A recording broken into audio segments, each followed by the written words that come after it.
Continuing with The Final Days by Bob Woodward and Carl Bernstein. We ended our last session. We're in Friday, August 2nd, 1974.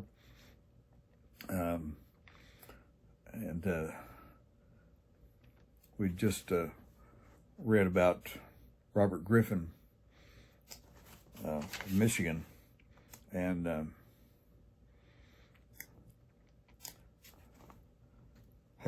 Al Haig's talk with him to tell him that things were more serious than he realized, tell him about the June 23rd tape,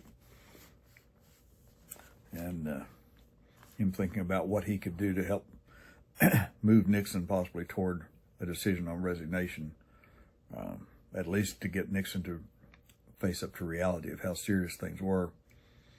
And he decided to write a letter to Nixon. And so now we continue with Friday, August 2nd, 1974, The Final Days. The efforts of the president's frontline defenders in the White House were getting almost nowhere. All the working groups were bogged down. There were too many hints that something was profoundly amiss. They were consumed by deep private doubt about the effort they were being asked to make. Haig, Ziegler, and the others in the inner circle didn't seem to have their hearts in it. It was well known in the White House that Haig and Ford had met twice the day before. For the first time, Jerry Warren had conceded that the president's situation in the House was grim. "You would have to put the president in the role of underdog," Warren had said at his daily press briefing.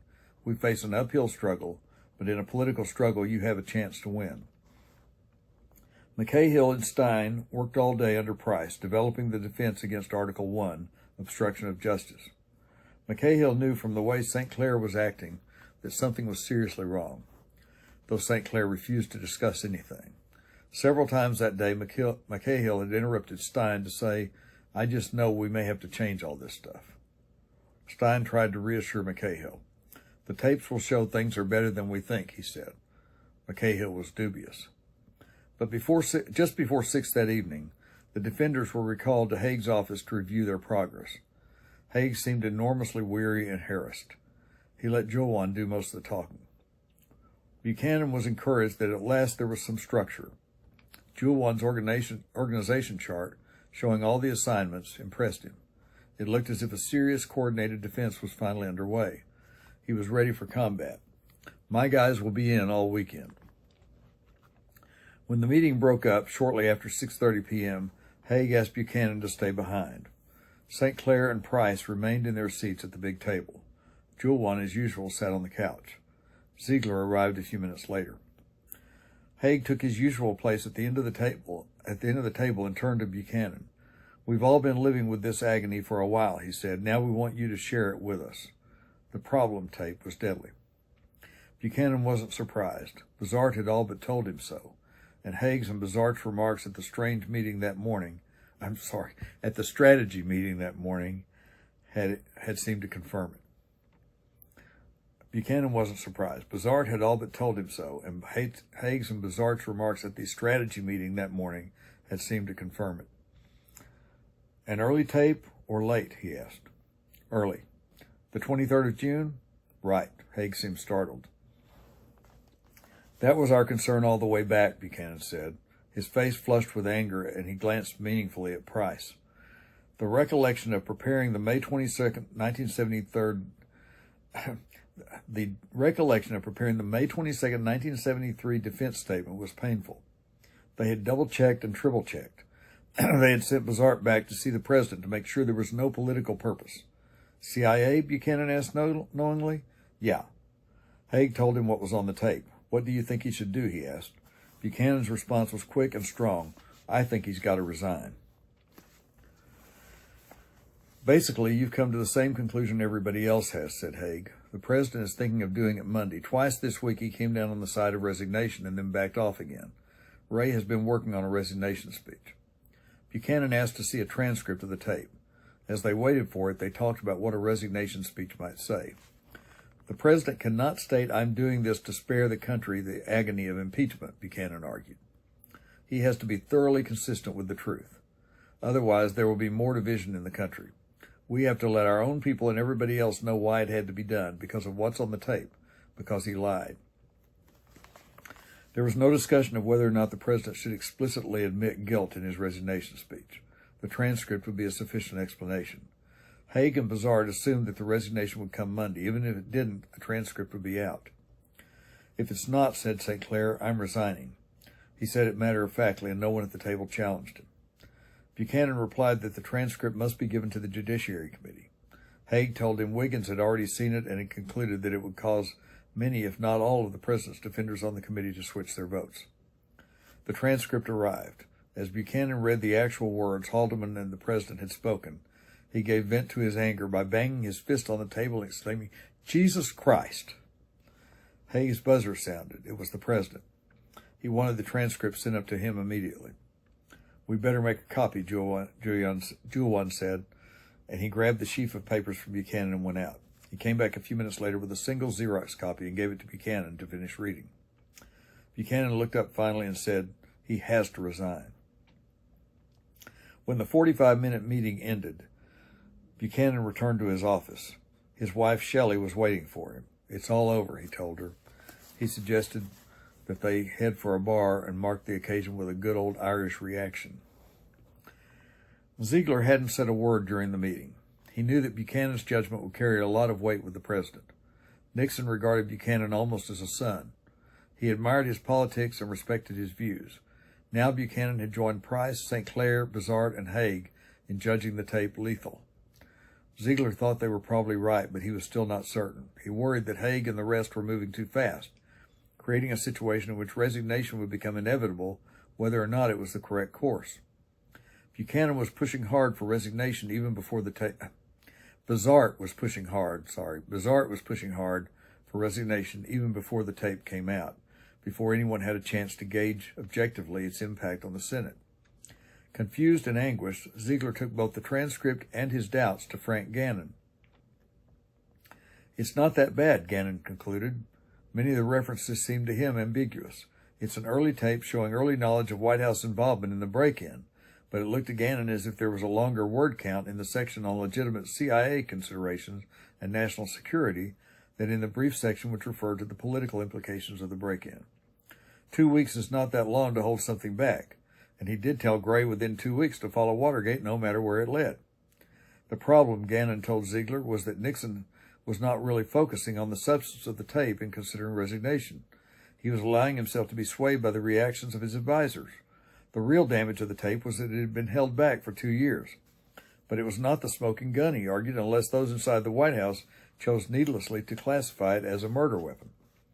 Gannon's argument was not unlike Nixon's explanation to Bizarre earlier that week. To Ziegler, it was convincing.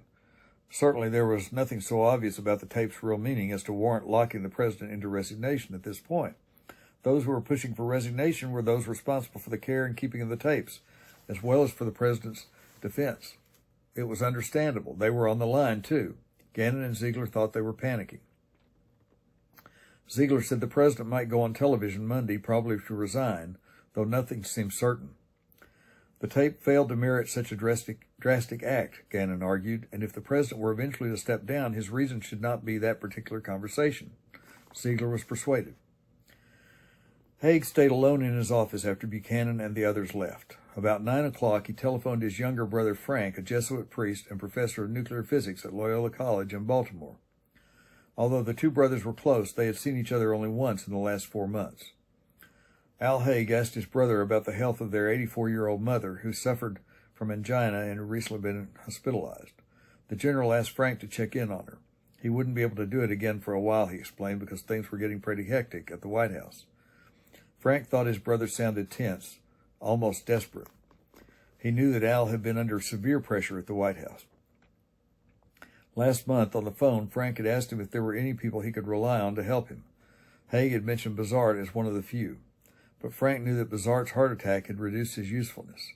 Frank thought his brother might want to talk to someone outside the White House now. "It's been a long time since I saw you," Frank said. "We should get together." There was a long pause. Then Al Haig reached for the opening. "How about tomorrow for lunch?" They made arrangements and then talked a while longer about their mother. Frank recalled a recent conversation with her. If only Al had sense enough to go to law school, he might have made something of himself, she had said. What more could he be, Frank had asked. Al was already the president's chief of staff. He could be senator from Pennsylvania, Mrs. Haig had replied. Since late spring, David and Julie Eisenhower had lived nearly half, I might say also, not to mention, I think, a 4-star general, I believe. Anyway, since late spring, David and Julie Eisenhower had lived nearly half the time in the White House. They had virtually moved in after the president's return from San Clemente. Their lives were built around Nixon and his defense. Though Watergate was not often discussed, it dominated life in the residence. Nixon had conveyed to them his fear that he would in the end lose. Early that afternoon, David had had a long lunch with Bibi Rebozo in the third-floor solarium, a large informal room with huge picture windows and a broad view of the Washington Monument, the Jefferson Memorial, and the Potomac River. They talked about the mounting Watergate difficulties for both the president and Rebozo. The Senate Watergate Committee's investigation into Rebozo's receipts of $100,000 in cash from billionaire Howard Hughes had led to a full-dress probe of his life and financial dealings. The IRS and the special prosecutor had joined those who were poring over Rebozo's records. His days were spent meeting with lawyers and investigators, but that afternoon he was more concerned with the president's problems. Rebozo was forlorn. He raised the question of resignation, the pros and cons for the president if he quit voluntarily. Rebozo rarely discussed the situation so openly. To David, that indicated a shift or a coming shift in the president's attitude.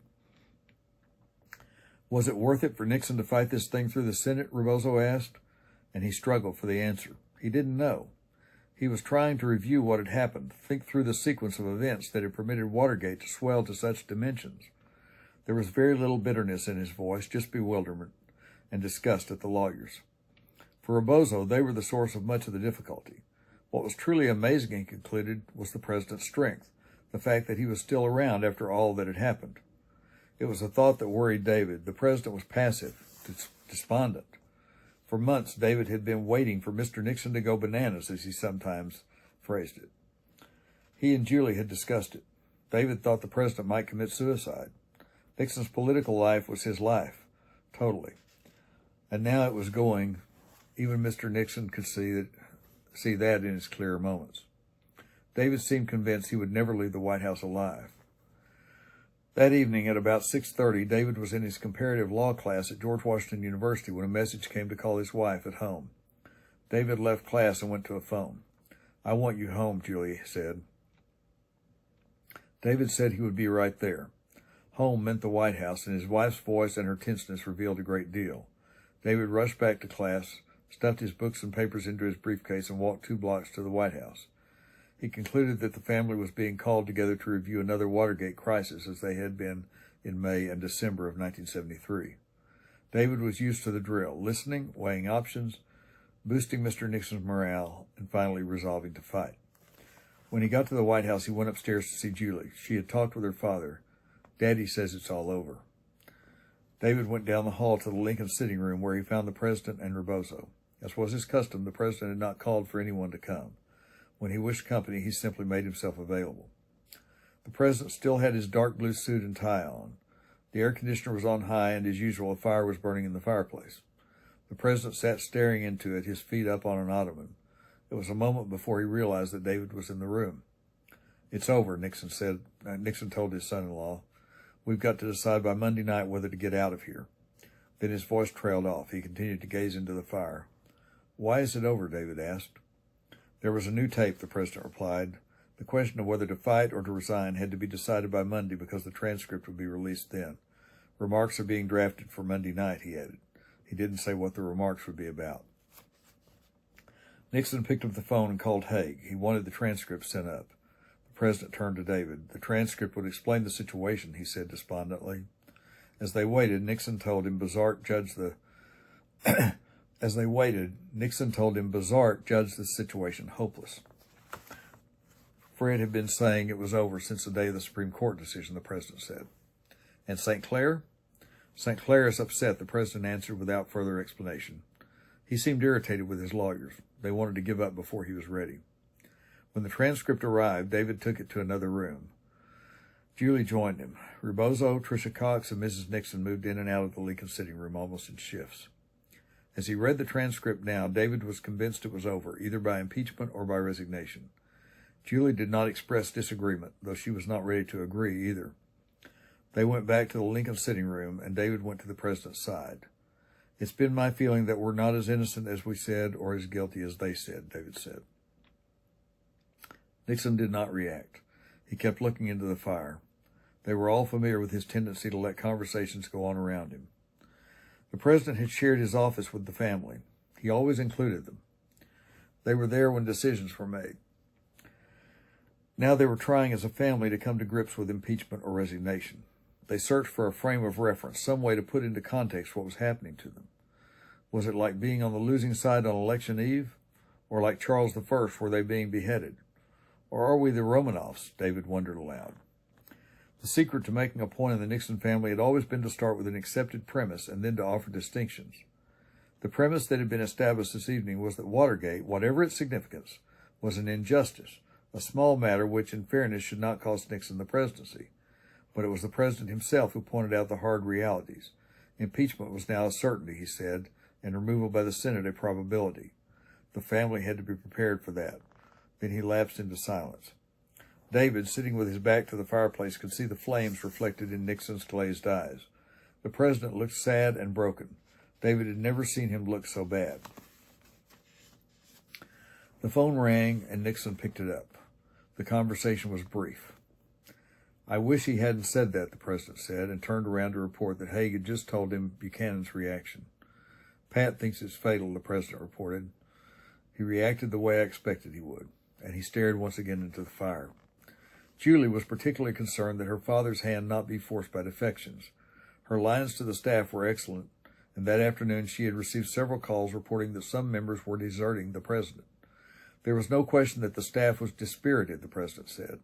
Defections had to be expected once the transcript became public. And the cabinet? Would they hold? Nixon shook his head slowly. The best assessment was that 6 cabinet members would resign if he tried to cling to office through a Senate fight. David was certain that his father-in-law had no basis for such a prediction, and that he was driving home the gloom as hard as possible. The drift of his conversation seemed to be that the family should prepare itself for resignation, though that was still up in the air as far as he was concerned. Whatever happened, they would all need to summon extraordinary strength for the days ahead, he said.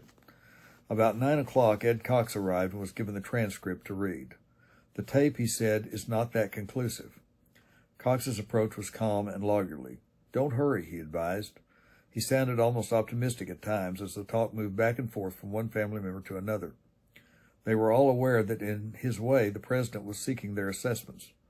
Julie stressed again and again her fear that her father would wake up some morning regretting it if he didn't see it through. There was no need to resign yet. Besides, the transcript hadn't even been released. Even if it meant conviction, he said, the right course might be to fight through a Senate trial. David thought this fireside conversation was the death knell. Yet, largely out of consideration for Julie and her father, he softened his judgment, painted a brighter picture than he saw. The transcript represented only part of the story, he suggested. Mr. Nixon should not be swayed by its probable effect, only by what he thought was the right thing to do. And whatever he chose to do, David added, they would all support him. He had come up with brilliant strokes before.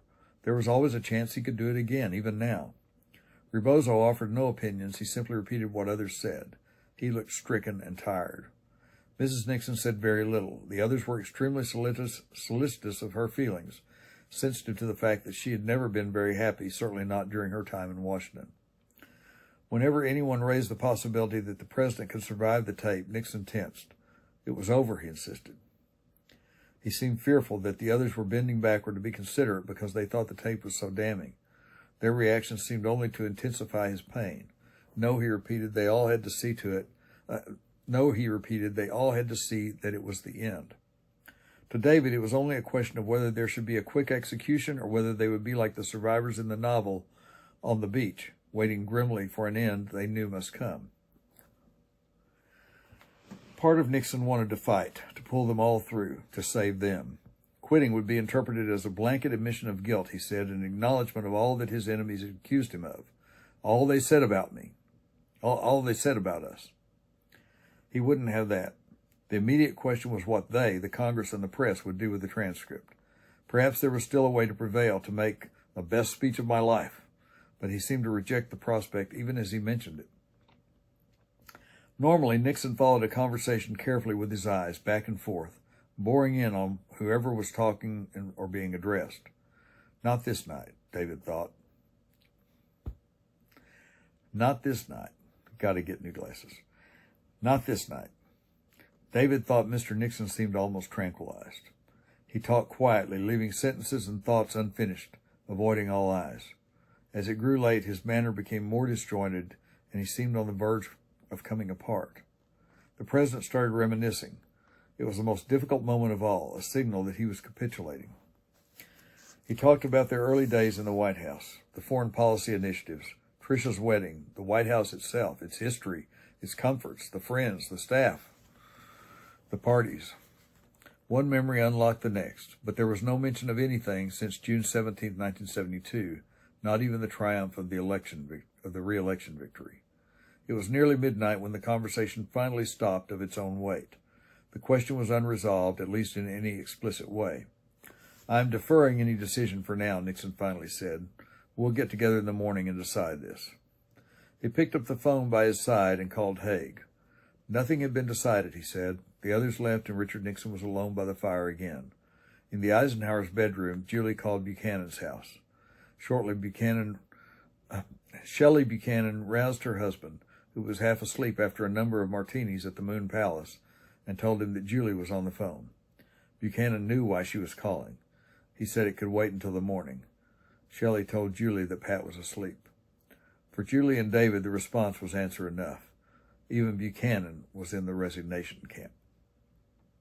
And we come to the end of Friday, August 2nd. And in the next session, we will take up Saturday, August 3rd of The Final Days by Bob Woodward and Carl Bernstein. Thanks for watching.